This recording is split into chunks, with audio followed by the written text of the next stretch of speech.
Hola, gracias por conectarse. Yo les voy a hablar sobre el abordaje de la medicina integrativa en la enfermedad del cáncer colorectal, tanto a nivel preventivo como de acompañamiento terapéutico desde la visión de la medicina integrativa. Como veremos, estos abordajes integrativos no reemplazan ni mucho menos terapias convencionales como la quimio, la radio o la cirugía, simplemente lo que hacen es potenciar sus efectos y en algunos casos disminuir los efectos secundarios que tienen estas terapias. Entonces, vemos que el cáncer colorectal, el riesgo de padecerlo es del 5% en toda la vida de la población, es bastante alto, 60% más frecuente en países desarrollados. Tiene que ver esto al parecer con los hábitos alimenticios del mundo industrializado, el exceso de carbohidratos, de proteína animales, sobre todo de carnes rojas, etcétera, parece ser que está condicionando el aumento de frecuencia de este cáncer. Menos en mujeres que en hombres, hay un porcentaje menor en mujeres. Es la tercera causa de cáncer y la segunda causa de muerte por cáncer en Estados Unidos. También se ha visto que ha aumentado la sobrevida. Esto es debido, sobre todo, que se está diagnosticando más. Se están haciendo pruebas colonoscopias con más frecuencia. Ya veremos cuáles son las indicaciones. Y también se están mejorando los tratamientos y mejora de hábitos alimenticios, sobre todo. Todo eso está condicionando que hemos disminuido bastante la muerte. Digamos, ha aumentado la sobrevida de estos pacientes. El siguiente dato es un dato muy importante que debemos recordar. 70% del cáncer de colon se puede prevenir con dieta y cambio de hábitos de vida. Es decir, que el factor genético, aunque es importante, algunos hablan del 20 al 25%, sigue siendo el 80% los otros factores ambientales. Y entre los factores ambientales, tal vez uno de los más importantes sea la alimentación. Hay otros como el cigarrillo y el estrés, en fin, pero la alimentación va a tener un lugar primordial. Más datos epidemiológicos, es la segunda causa, es el segundo tipo de cáncer más diagnosticado dentro de los colorectal, me refiero, en el sistema digestivo. La mayoría inicia como una lesión polipoide no maligna y después de mucho tiempo, a veces de 10 a 15 años, se puede transformar en maligna. Por eso es que el diagnóstico precoz de una cronoscopia puede hacer la diferencia entre que curemos esta enfermedad o que la desarrollemos.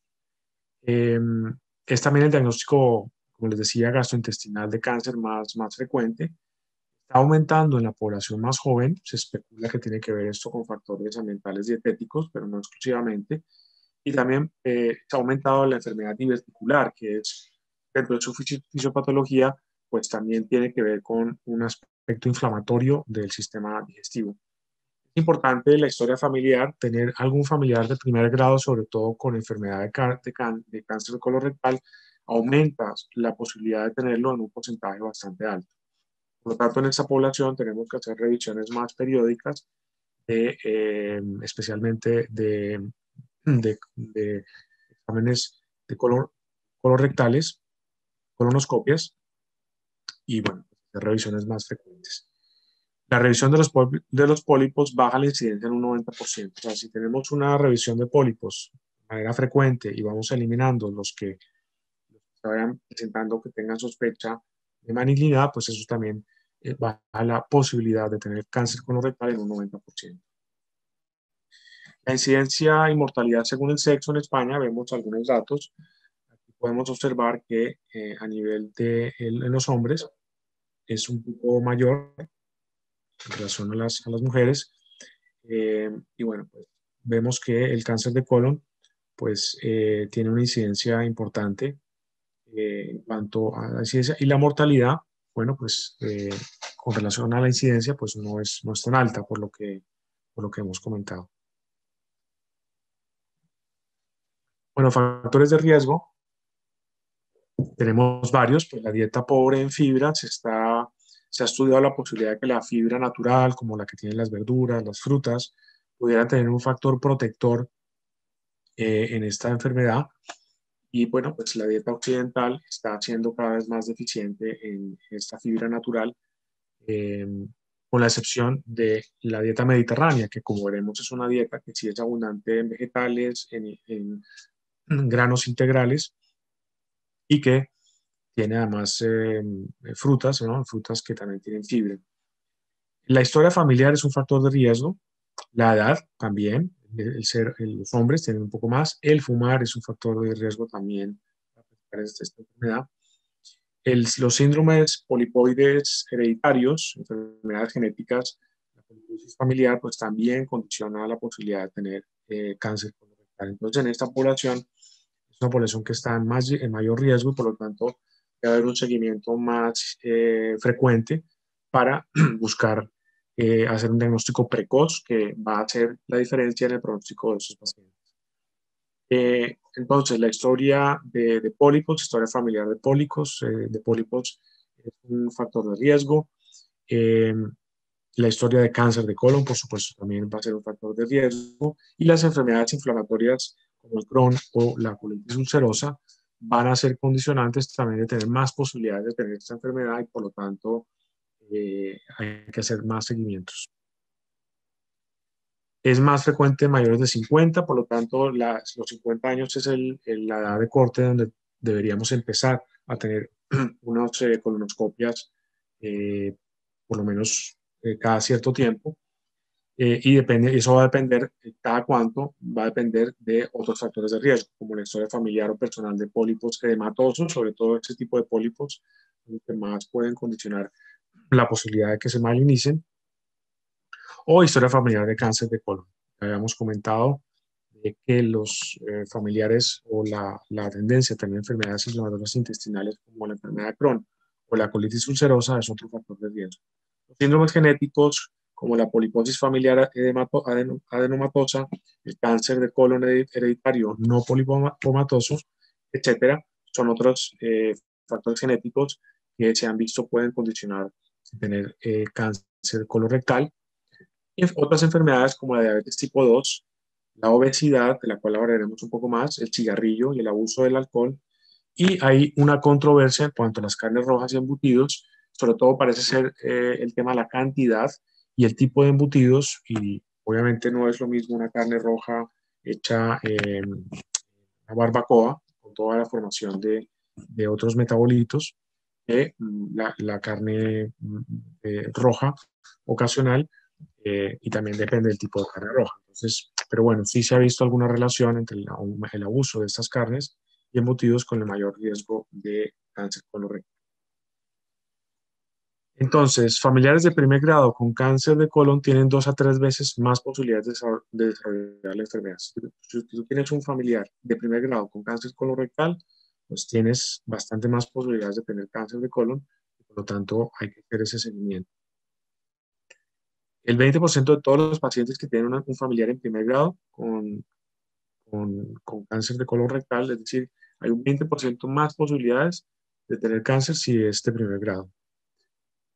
Y un 5% de posibilidades de los que tienen cáncer de colon tienen un síndrome genético que puede causar la enfermedad. La parte genética, pues un 5% no es despreciable, pero como vemos, la parte más importante va a ser la ambiental, que podemos modificar. Eso es lo bueno. El tabaco está más relacionado con la incidencia del cáncer rectal que para el cáncer de colon, ¿no? Es lo que han mostrado las estadísticas. La supervivencia a 5 años en los que están localizados, o sea, los tumores que no han invadido otros órganos o que simplemente no han llegado a una profundidad de la mucosa, pues la sobrevida a 5 años es del 90%, es bastante alta.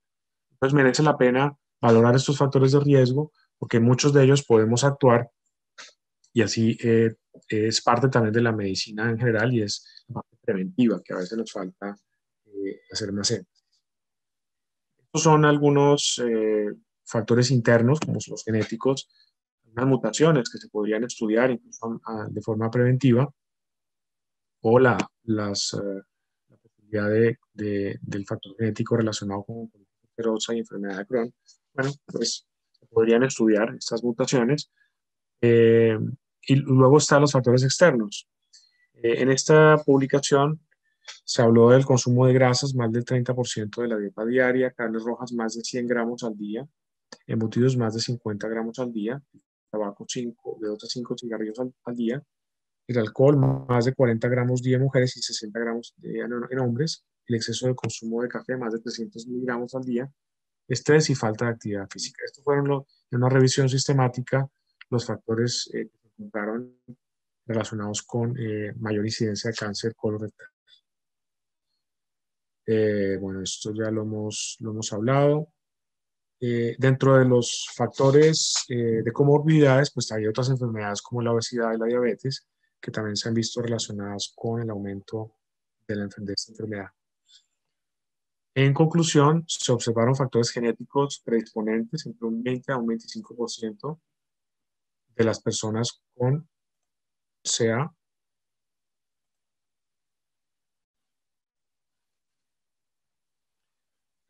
Se observaron factores genéticos predisponentes entre un 20 a un 25% de las personas con cáncer colorectal asociados principalmente a una mutación que es el gen APC.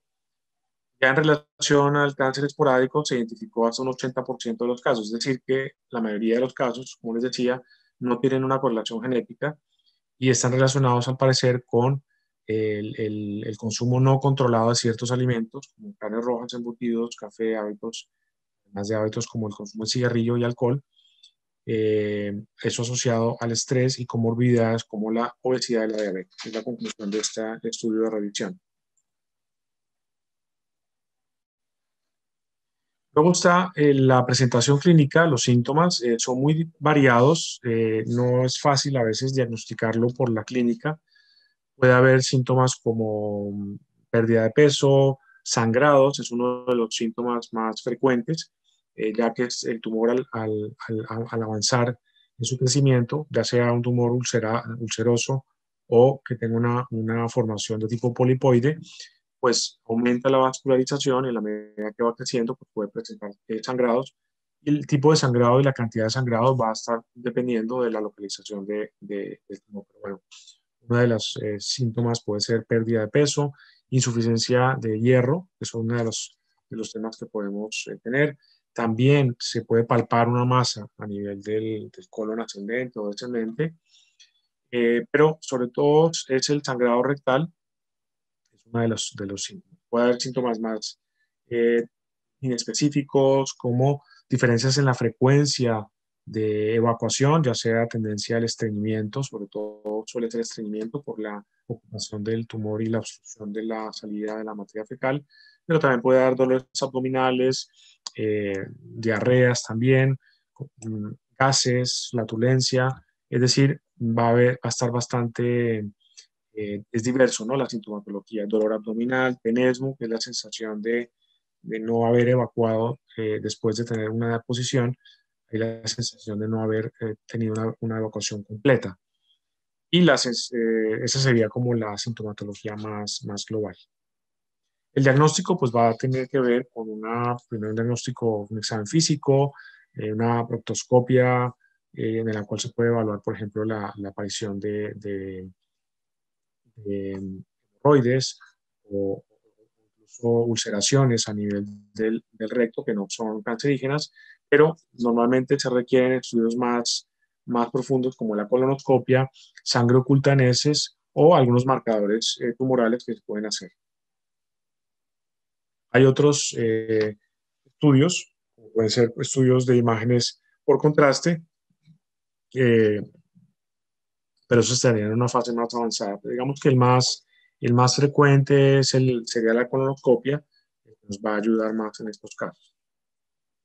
El pronóstico, entonces el pronóstico va a estar condicionado dependiendo del estadio. El estadio de los tumores, recordemos, depende de la localización, si hay un compromiso de los nódulos linfáticos y si hay metástasis. Entonces, es la clasificación TNM, T de tumor, N de nódulos y M de metástasis. Dependiendo del estadio, pues vamos a tener un mayor o un peor pronóstico. Desde luego, el ideal es que estemos localizados aquí en esta gráfica, en la clasificación de supervivencia de DUX. Se ve que, por ejemplo, en el estadio 1 sería el tumor donde no ha invadido todas las capas epiteliales y musculares, está muy localizado, muy superficial, y la supervivencia a 5 años es muy buena, es del 90%. Ya en el estadio 2, en la cual hay un compromiso de otras capas a nivel del epitelio y de toda la zona en donde invade el tumor, pues veremos que ya baja la supervivencia en un 70%. En el estadio 3 ya baja un 30% y aquí ya podemos tener compromiso, se pasa la submucosa y ya estamos ya incluso invadiendo a nivel local en otros lados. Y la 5, pues ya es cuando hay metástasis y la supervivencia a 5 años es del 5%. Entonces vemos cómo ese diagnóstico precoz va a ser fundamental. En general, idealmente a los 50 años se debería hacer una colonoscopia y antes, en caso de que haya factores de riesgo asociados, como los que hemos comentado anteriormente. Eh,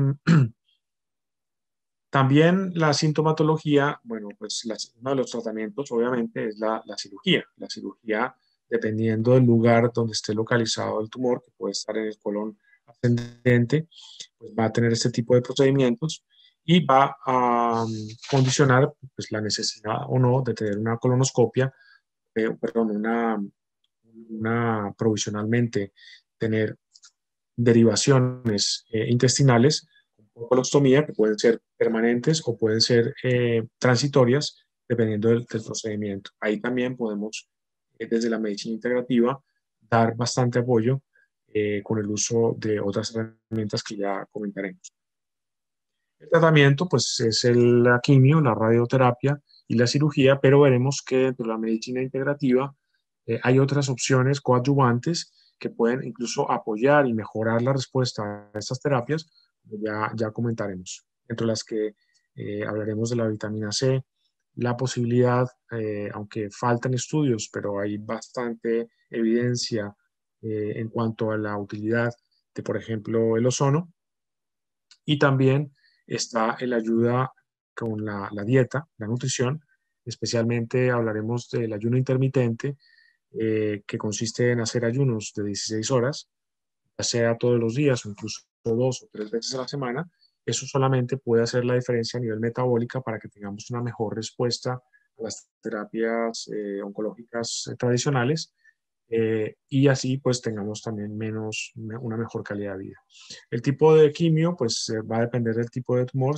Se suele utilizar con frecuencia el 5-fluoracilo, y obviamente también tenemos la terapia paliativa, ¿no? Que sería otra de los abordajes. Dentro de la nutrición se habla a nivel preventivo la posibilidad de que si se tiene una dieta que sea abundante en fibra, fibra natural, repito, la que tiene las verduras, las frutas, el pescado, contenido omega 3 vegetales y el no abuso de la carne roja y embutidos, aunque en eso hay controversia, todavía no se ha podido esclarecer bien esta relación, pero bueno, dentro de lo que es la dieta mediterránea, pues se ha visto que tiene un consumo disminuido de carnes rojas, aunque las tiene, y se prefiere más las carnes de pescado. En la dieta mediterránea hay menos incidencia de cáncer de colon rectal. El tema de las carnes rojas y la barbacoa tiene que ver con que el nitrato de sodio que se utiliza que tienen estos alimentos se combina con las amidas de algunos aminoácidos formando las nitrosamidas, que son oncogénicas. Esa es la razón por la cual eh, pues se debe evitar el abuso de este tipo de formas de cocinar. Entre los cambios de estilo de vida, pues recordemos, dentro de la fibra se prefieren los vegetales, dentro de ellos resaltar las crucíferas, contenido de azufre, y la fibra a propósito de frutas de bajo índice glucémico. Esto en la clínica se asesora a los pacientes de manera, se hace un acompañamiento y una individualización de la terapia en cuanto a la nutrición. El uso de omega 3, ya sea en forma de pescado o de suplementación. Y otro de los cambios de estilo de vida que merece la pena resaltar es el ejercicio moderado. Se habla de un ejercicio moderado de 150 minutos por semana o de un ejercicio intenso por 75 minutos. Aquí un paréntesis de seguridad, de si tenemos algún antecedente de enfermedad cardiovascular o simplemente no debemos excedernos en la intensidad de frecuencia cardíaca. una mnemotecnia en la cual se habla que 220 menos la edad sería el número de frecuencia cardíaca al cual no debemos superar. Normalmente es 140, 142, no debemos subir este número para hacer un ejercicio moderado, es lo que se ha visto que tiene mayor impacto. Ya el ejercicio intenso sí requiere de un acompañamiento profesional y un preasesoramiento. El índice de masa corporal se ha visto que si es menor de 25, también está relacionado con una menor incidencia de cáncer colorectal. Limitar el exceso de consumo de alcohol, aunque en la dieta mediterránea hay un consumo moderado de vino, en general se debe evitar el alcohol, el tabaco también, y mejorar el índice glucémico evitando las hiperinsulinemia. Esto se hace principalmente buscando fuentes de calorías a expensas más de grasas saludables, y si se consumen carbohidratos que sean más de, no de una rápida absorción, como son los integrales, o buscando alimentos de bajo índice glucémico. Sería la estrategia, grosso modo, que nos puede ayudar a evitar la aparición de este tipo de enfermedades. Dentro de los compuestos naturales, aunque en esto no hay una evidencia, digamos, causal, pero sí hay una asociación interesante, es el ajo como una fuente interesante de azufre y flavonoides. Además, el ajo es consumido en la dieta mediterránea con bastante frecuencia y parece su beneficio puede tener que ver con el contenido de azufre. Recordemos, el azufre está involucrado en muchos procesos de detoxificación y se requiere pues para varios procesos metabólicos. Además, los flavonoides también tienen un efecto interesante. Control glucémico tiene que ver sobre todo porque muchas rutas metabólicas que tienen que ver con el crecimiento celular, pues se estimulan cuando hay un índice glucémico alto o hay una hiperinsulinemia. Entonces, bueno, no es casualidad que la evidencia esté mostrando los beneficios de hacer dieta de ayunos intermitentes. Estos son de 16 horas y comer en 8 horas o en 10 horas también se puede. Y no necesariamente tiene que hacerse todos los días, puede ser incluso 2 o 3 veces a la semana. Ya puede ser suficiente para generar un cambio metabólico y que las células utilicen más otras fuentes de energía y no solamente la glucosa, que tiene pues aquí una gran activación de varias rutas metabólicas asociadas al crecimiento celular, que es lo que condiciona la aparición del cáncer. La dieta mediterránea reduce entre un 8 y un 11% la posibilidad de tener cáncer colorectal, es lo que se ha visto en estudios eh, de correlación, no causales, pero son difíciles estos estudios porque no se puede hacer un impacto de intervención de una dieta mediterránea y una dieta no mediterránea y ver lo que pasa en el tiempo, pues es muy difícil, pero sí, cuando se hacen estudios observacionales se encuentra esto, hay una reducción del 8 al 11% de cáncer colorectal, y es una dieta que salta en el aceite de oliva, legumbres, cereales no refinados, frutas, generalmente frutas de bajo índice glucémico, alta en vegetales, se consume pescado, consumo moderado de vino y un bajo consumo de carne. Entonces, bueno, es la dieta que se está perdiendo últimamente, pero que es la que debemos retomar. A propósito del ayuno, se ha visto que el estímulo del ayuno baja algunos marcadores de crecimiento como el IGF-1, son el factor de crecimiento de insulina tipo 1. Al bajarlo, pues hay una disminución de otras rutas metabólicas que favorecen la autofagia, que es cuando las células programan para digerirse. Y esto está favorecido por el ayuno intermitente. Entonces, es algo muy sencillo que en las manos de un profesional pues se puede utilizar teniendo en cuenta, eso sí, ver que este ayuno no condiciona una pérdida de peso en los pacientes extrema, en los pacientes que están teniendo una quimio, una radio que a veces conlleva pérdida de peso importante. Para eso hay que estar con un control estricto, pero a nivel preventivo también podemos tenerlo en cuenta, esta restricción de los alimentos o el consumo de los alimentos en un horario específico, así sea la misma cantidad de alimentos, es lo que la investigación ha mostrado, puede ser útil para disminuir la incidencia de esta enfermedad. En New England Journal of Medicine salió una publicación en la cual del 2019, en la cual ya se habla que hay bastante evidencia que muestra que comer en un periodo de 6 horas y un ayuno de 18 horas puede aumentar rutas metabólicas y hacer que el cuerpo utilice el uso de los cuerpos cetónicos en vez de la glucosa para la energía. Eso hace que, lo que se han mostrado en las publicaciones, pueda aumentar la longevidad, disminuir la incidencia de enfermedades, incluida el cáncer y la obesidad, que son ya palabras mayores en una revista pues del prestigio como es la New England Journal of Medicine. La obesidad entonces es un factor de riesgo que tenemos que actuar y podemos hacerlo de forma preventiva. Podemos acudir en medicina integrativa para buscar planes que nos apoyen el bajar de peso y ya solo eso va a tener un impacto en disminuir la posibilidad de cáncer colorectal y otras muchas enfermedades, ya que se ha visto que las personas obesas tienen un aumento de aproximadamente un 30% más posibilidades de presentar cáncer colorectal que las que tienen un índice de masa corporal por debajo de 25, que sería normal. Un índice de masa corporal mayor está asociado con mayor riesgo de cánceres de colon, de recto, tanto en hombres como en mujeres, aunque se ha visto que es más frecuente en este caso en los hombres. Esta revisión de Nature, a propósito de la obesidad y la incidencia de cáncer gastrointestinal, pues se ve que hay una interrelación entre el tejido adiposo y el ambiente, el microambiente tumoral se altera y parece que eso es lo que condiciona la aparición de más cánceres a nivel gastrointestinal en las personas obesas.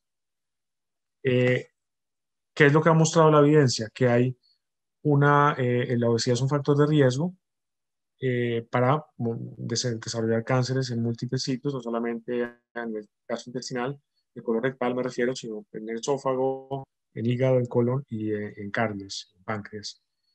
La hipótesis es que se altera el microambiente, el hecho de tener más cantidad de estas células, las propiedades inmunes metabólicas asociadas a la inflamación son las que parecen estar involucradas en el aumento de este cáncer, de estos cánceres, y también que este microambiente, hay células que son células madre que pueden migrar, al parecer, a los sitios donde hay tumoración. Pueden ser como una siembra de células que pueden también convertirse en células cancerígenas.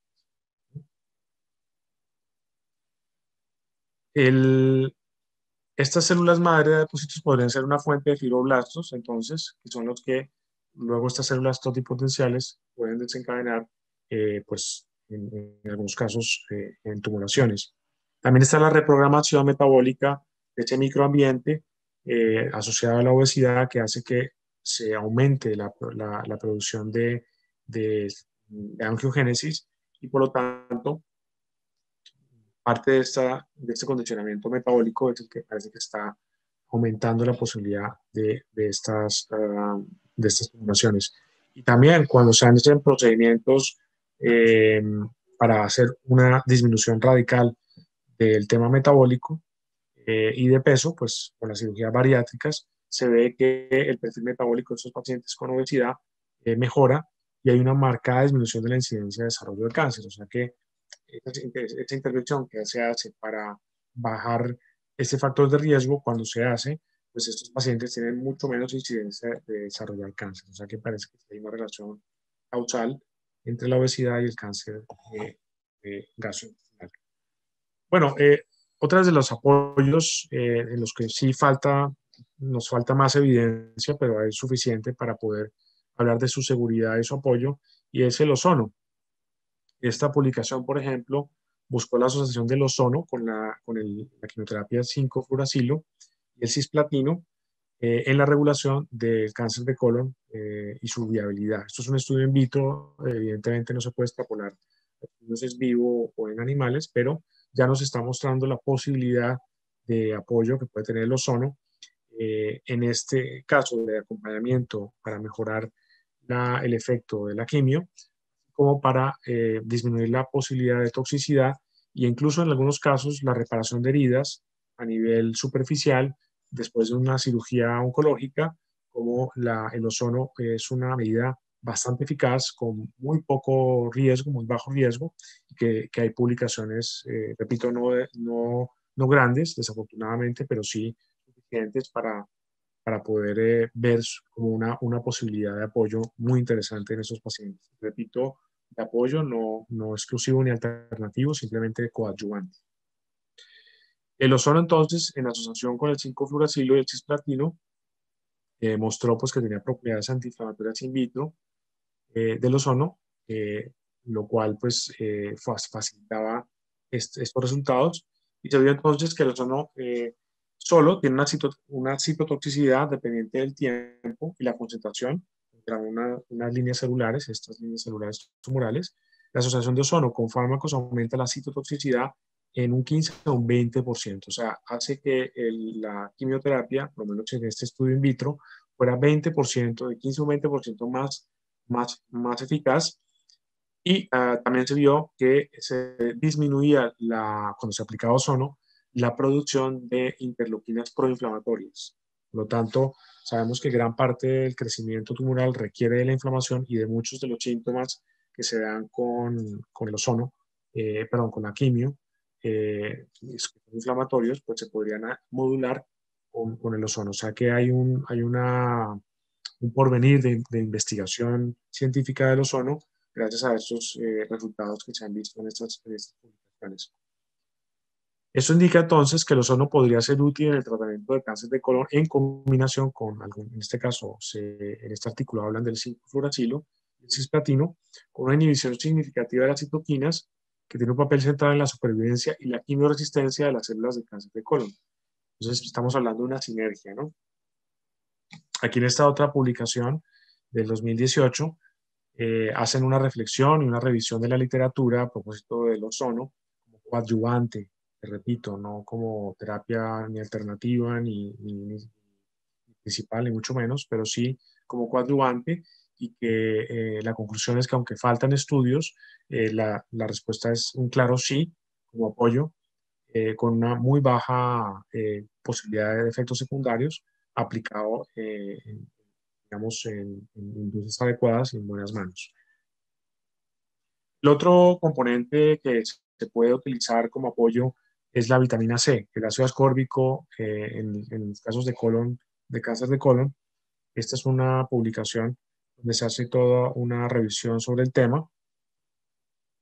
Y bueno, concluyen que a nivel de ácido ascórbico en el plasma, se ha visto que es menor en los pacientes que tienen cáncer colorectal. O sea que se hace una revisión de la cantidad de vitamina C que tienen esos pacientes, ya de entrada la tienen baja. O sea que eso ya nos habla que hay una relación, repito, no causal, pero sí una relación de deficiencia con la aparición de este cáncer. En un estudio aleatorizado, doble ciego, realizado en 2013-2014, evaluaron el efecto del ácido ascórbico intravenoso sobre el dolor en los pacientes post-colectomía laparoscópica en pacientes con cáncer de colon. Es decir, que también tiene un abordaje de tipo coadyuvante postoperatorio para ayudar en el dolor, ya que gran parte del dolor en las cirugías tiene que ver por la liberación de sustancias proinflamatorias, de radicales libres. Sabemos que la vitamina C puede ayudar a contrarrestar este tipo de radicales libres. Los resultados mostraron que una dosis alta de vitamina C, de ácido ascórbico por vía intravenosa, disminuye el dolor en las 24 horas posteriores a la operación. En comparación con el grupo de placebo, el consumo también de morfina en pacientes que se les puso la vitamina C en la fase postoperatoria, pues se pudo reducir. Necesitaron menos cantidad de morfina. El efecto analgésico también del ácido ascórbico parece estar relacionado, como hemos hablado, por la capacidad de inhibir la creación de los ROS, los radicales superóxidos, y a su vez es un factor conocido también del dolor neuropático, o sea que mucho del dolor neuropático es producido por estos radicales libres que pueden ser contrarrestados por la vitamina C intravenosa. Otro informe de caso, recordemos, los estudios de caso no tienen audiencia alta, pero es algo que también podemos valorar y que no es despreciable. Este estudio de caso describe en esta publicación es un adenocarcinoma de colon en estadio 4, muy poco diferenciado, con ya lesiones metastásicas en la pared del estómago y el hígado. El paciente tenía muy mal pronóstico, comenzó una administración intravenosa de 15 gramos de ácido ascórbico por hora, combinado con una quimioterapia adyuvante de segunda línea. La dosis de administración del ácido ascórbico por vía intravenosa se fue incrementando gradualmente hasta llegar a 2 veces a la semana, dosis de hasta 100 gramos de vitamina C intravenoso. En su seguimiento de un año, se encontró que el paciente estaba libre de enfermedad. En términos de efectos secundarios, solo se informaron efectos relacionados con la quimioterapia durante una pausa, o sea, cuando no se puso la vitamina C, y esos efectos de la quimio se eliminaron nuevamente cuando se volvió a utilizar el ácido ascórbico. No se experimentó ninguno de los efectos secundarios comunes de leucopenia, trombocitopenia o anemia por el uso de la quimio. Entonces es un caso, claro, es anecdótico, no se puede extrapolar al resto de la población, pero se habla de un efecto de coadyuvante bastante interesante.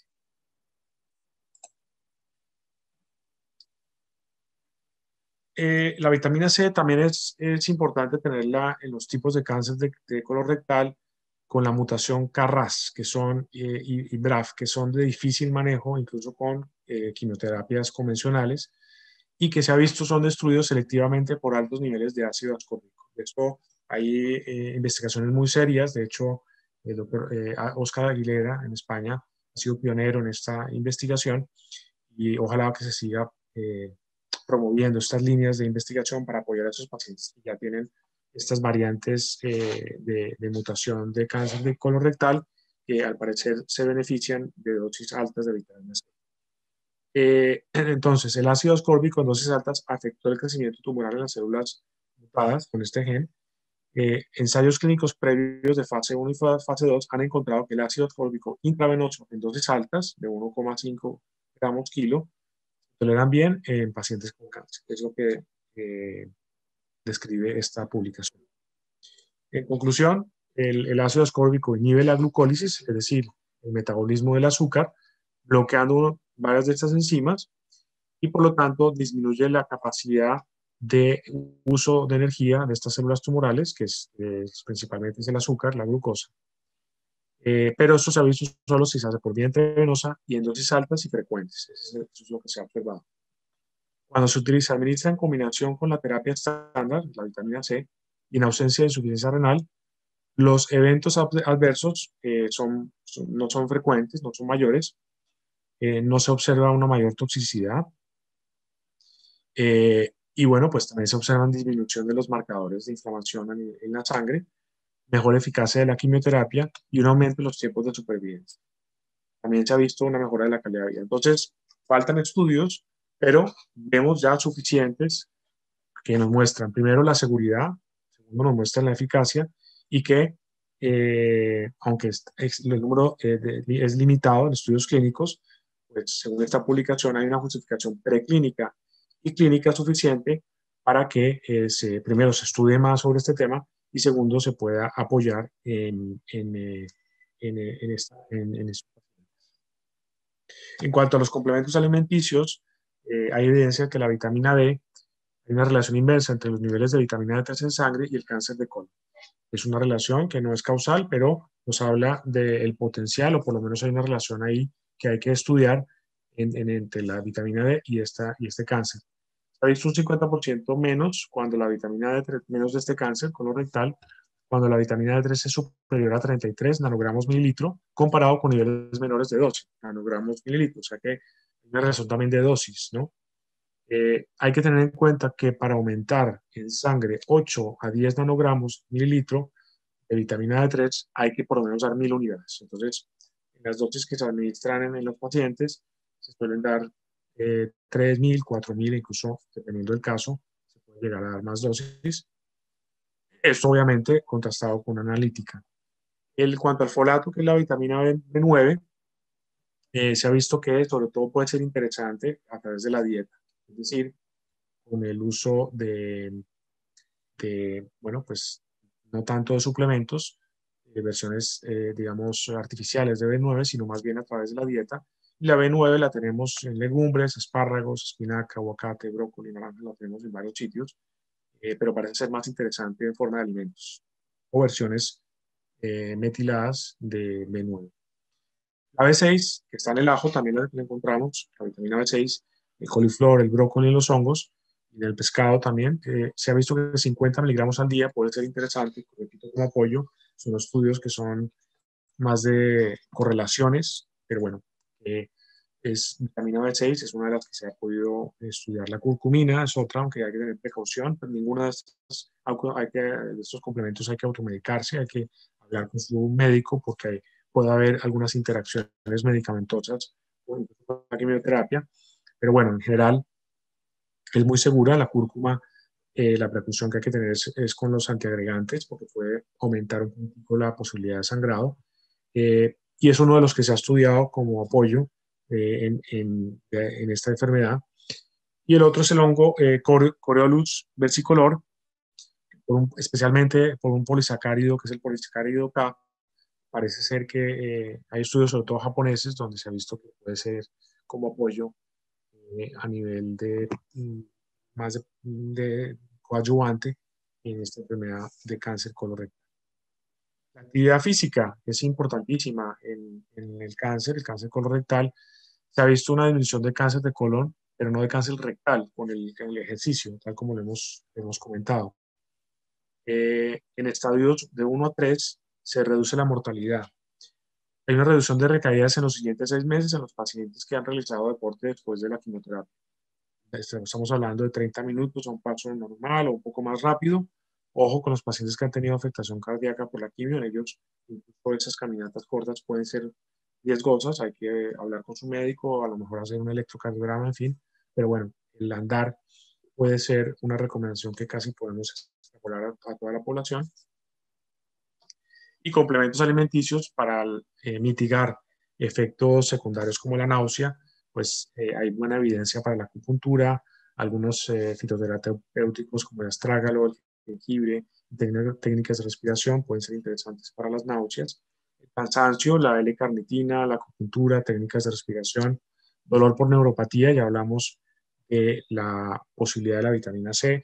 También está la glutamina, aunque con la glutamina hay cierta controversia en el paciente oncológico, ya que es posible que sea utilizada como fuente de energía rápida. Luego en ese tema todavía no hay consenso, pero sí para el tema de la neuropatía, incluso post quimio o post cirugía, podría ser interesante. Al igual que la L-acetilcarnitina, como fuente de energía que puede ayudar a bajar esa incidencia de neuropatía derivada de la quimio, por ejemplo. Para temas de diarrea, los probióticos son interesantes y también se habla de la glutamina, esta última por tiempos. Bueno, muchas gracias. Esto es lo que les quería comentar. Vamos a dejar de compartir y los invitamos a que primero busquemos cambiar esos hábitos que tienen evidencia para bajar la posibilidad de tener una enfermedad como esta, colorectal, hacer énfasis en la prevención, acudir a su médico para que se hagan estos colonoscopias si tiene factores de riesgo antes de los 50 y si no, desde los 50 en adelante en prácticamente toda la población. Y las medidas dietéticas, así como el ejercicio y en algunos casos el uso de complementos alimenticios puede ser muy interesante y de uso de dosis altas de vitamina C, como ya hemos hablado. Repito, nada de esto reemplaza ni son terapias alternas, simplemente acompañantes, coadyuvantes, muy potentes, eso sí, para mejorar el pronóstico de pacientes con esta enfermedad y la medicina integrativa, pues en eso tiene un rol protagónico para el apoyo de estos pacientes. Muchas gracias.